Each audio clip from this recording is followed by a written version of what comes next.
Assalamualaikum warahmatullahi wabarakatuh. Perkenalkan, nama saya Aprila Putri.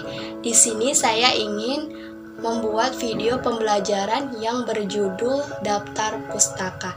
Dari teman-teman, tahu nggak sih apa itu daftar pustaka? Atau dari teman-teman pernah mendengar kata daftar pustaka? Atau dari teman-teman penasaran dengan daftar pustaka? Nah, kali ini saya ingin membuat video pembelajaran tentang daftar pustaka.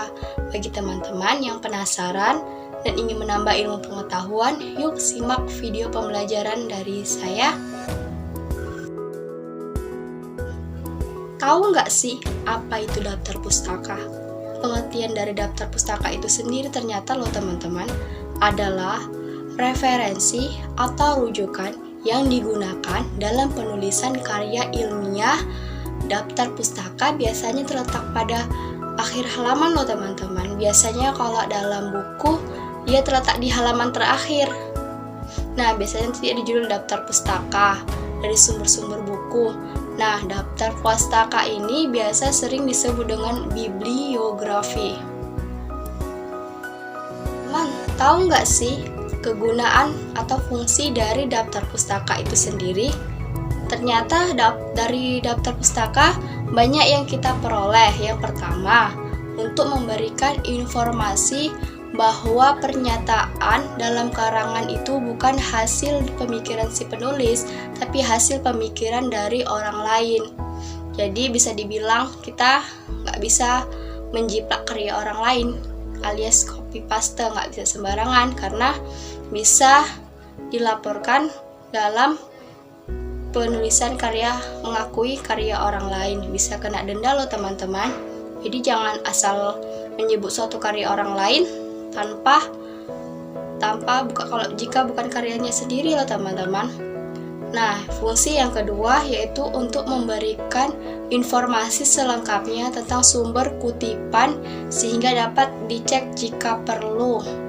Nah, yang ketiga, apabila pembaca mau mendalami pernyataan yang dikutip, dapat membaca sendiri buku atau majalah yang menjadi sumber kutipan untuk penulisan ke perpustakaan loh teman-teman, alias sebagai rujukan dari sumbernya. Nah, yang keempat, fungsinya yaitu memberikan apresiasi atau penghargaan terhadap penulis terhadap karya yang telah dia ciptakan, yang telah membantu kita dalam penulisan karya tulis yang telah kita selesaikan. Nah, yang kelima yaitu menjaga personalitas penulis terhadap karya yang telah dia buat. Jadi, dari kita semua jangan sembarangan dalam mengambil karya-karya orang, atau yang lebih parahnya mengakui karya orang lain terhadap karya kita. Jadi nggak boleh sembarangan, bisa kena hukumannya loh teman-teman. Tahu nggak sih, ternyata penulisan daftar pustaka itu ada dua.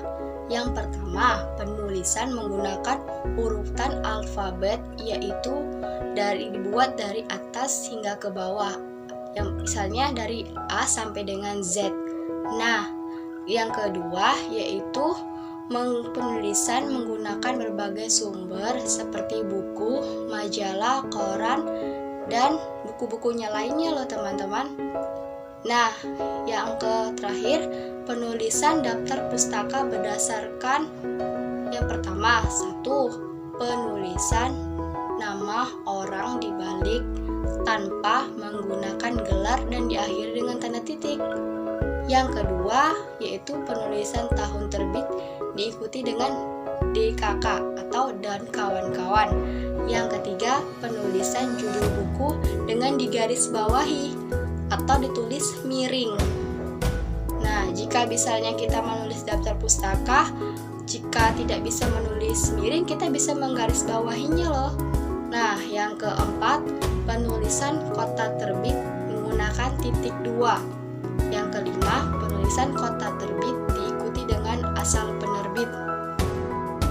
Tahu nggak sih, penulisan daftar pustaka diperoleh dari mana aja? Nah, teman-teman, biasanya dalam penulisan daftar pustaka kita bisa mengambil rujukan dari buku, koran, majalah, artikel, internet, skripsi, atau tesis, atau disertasi, atau sumber rujukan lainnya. Jadi bebas bagi teman-teman untuk membuat daftar pustaka dari sumber mana saja.